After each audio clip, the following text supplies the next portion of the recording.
من الشیطان الرجیم بسم اللہ الرحمن الرحیم الحمد للہ رب العالمین والصلاة والسلام علی محمد وآلہ الاطہار اما بعد، روزہ دارو، آج کی بہت اہم تاریخ ہے۔ آج ہمارے امام اول حضرت علی علیہ السلام کی شہادت واقع ہوئی ہے۔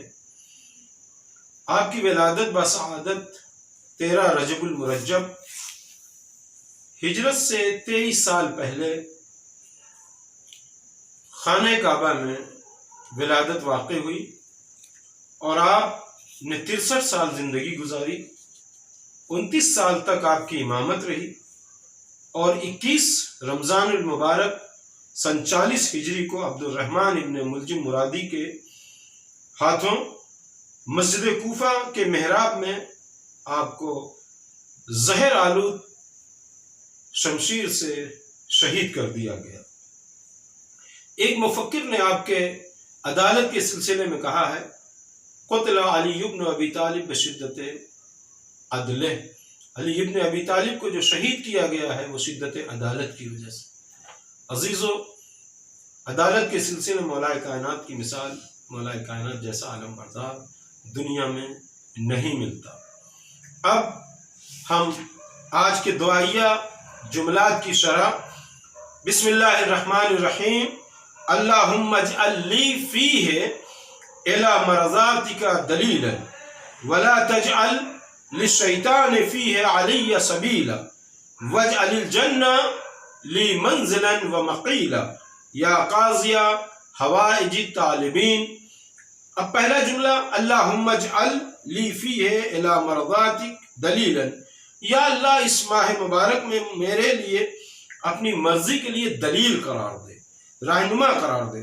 کہتے ہیں جب بھی کوئی کسی کو چاہتا ہے تو اس کی رضا اور اس کی مرضی کا خیال رکھتا ہے، اس کی عظمت کی وجہ سے، اس کی جلالت کی وجہ سے، اس کی رضا کے لیے، اس کی معرفت کی وجہ سے۔ جیسے قرآن مجید میں آیا ہے کہ رضی اللہ عنہم ورضوا عنہ ذالک لمن خشی ربہ۔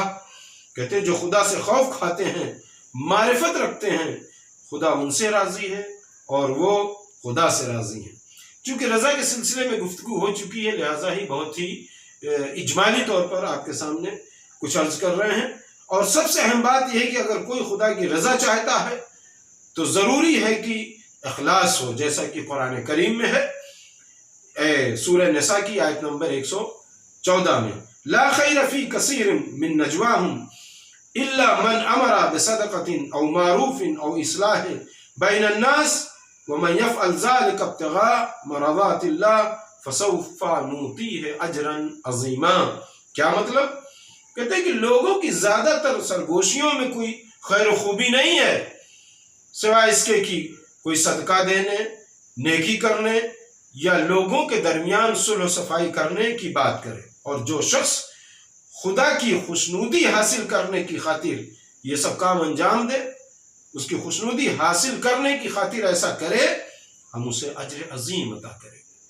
تو صرف دعائیں پڑھنے سے انسان جو ہے خدا کی رضا حاصل نہیں کر سکتا، صرف زیادہ نمازیں پڑھنے سے خدا کی رضا حاصل نہیں کر سکتا، بلکہ یہ سب کام انجام دینے سے۔ ایک استاد نے شاگرد سے ایک شاگرد نے اپنے استاد سے پوچھا کہ خدا کی رضا کیسے حاصل کی جائے؟ تو استاد نے کہا قبرستان جاؤ۔ کہا قبرستان جا کر کیا کریں؟ کہا جاؤ مردوں کی توہین کرو۔ وہ شاگرد گیا اور وہاں مردوں کو برا بھلا کہا، آیا۔ شاگرد نے سے پوچھا استاد نے کہ کیا ہوا، مردوں نے کچھ کیا؟ کہا نہیں، کچھ نہیں کیا۔ کہا دوسرے دن جاؤ مردوں کی تعریف کرو۔ پھر شاگرد گیا قبرستان، پھر وہاں مردوں کی تعریف کیا، پھر آیا شاگرد۔ استاد نے پوچھا کیا مردوں نے تمہارا کچھ بگاڑا، تمہیں کچھ کہا، تمہیں تعریف کی؟ کہا نہیں، میں نے تعریف کی، انہوں نے کچھ نہیں کہا۔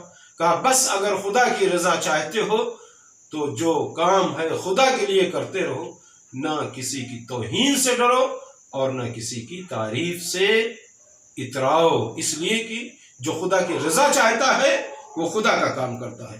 امام حسین علیہ السلام نے فرمایا، جو شخص بھی خدا کو راضی کرنے کے لیے لوگوں کی ناراضگی خریدے، خدا اسے لوگوں سے بے نیاز کر دیتا ہے۔ کیا فرماتے ہیں آپ؟ جو شخص بھی خدا کو راضی کرنے کے لیے لوگوں کی ناراضگی خریدے خدا اسے لوگوں سے بے نیاز کر دیتا، اور جو شخص خدا کو ناراض کر کے لوگوں کو خوش کرے خدا وند عالم اسے لوگوں کا محتاج قرار دیتا ہے۔ حضرت امیر علیہ السلام بھی فرماتے ہیں کہ ایک شخص رسول خدا کے پاس آیا اور کہنے لگا کہ مجھے کوئی عمل بتائیے جس سے خدا ہمیں دوست رکھے۔ دیکھیے یہ ایک بہت ہی عجیب نسخہ میں آپ کی خدمت میں پیش کر رہا ہوں۔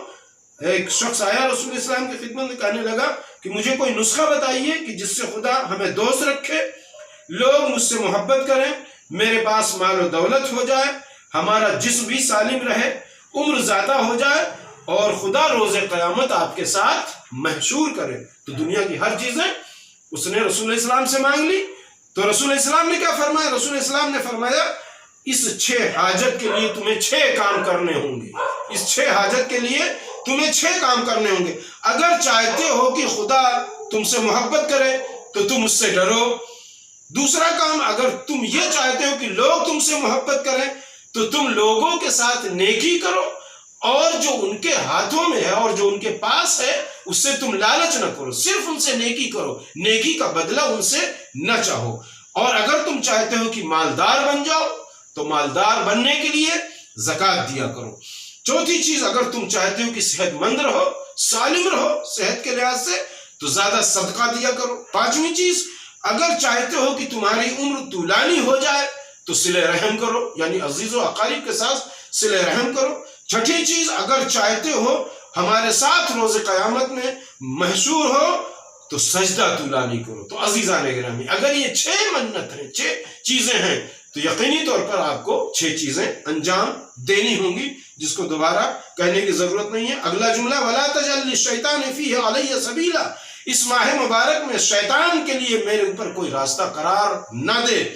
رسول خدا نے فرمایا 5 چیزوں سے شیطان تم سے بہت دور بھاگ جائے گا۔ 5 چیزیں وہ کیا ہیں؟ روزہ شیطان کے چہرے کو سیاہ کر دیتا ہے، صدقہ اس کی کمر کو توڑ دیتا ہے، اللہ کی محبت اور عمل صالح، یہ 2 چیز، اللہ کی محبت اور عمل صالح، نیک عمل میں تعاون کرنا، مدد کرنا، اس کی جڑ اکھاڑ دیتا ہے۔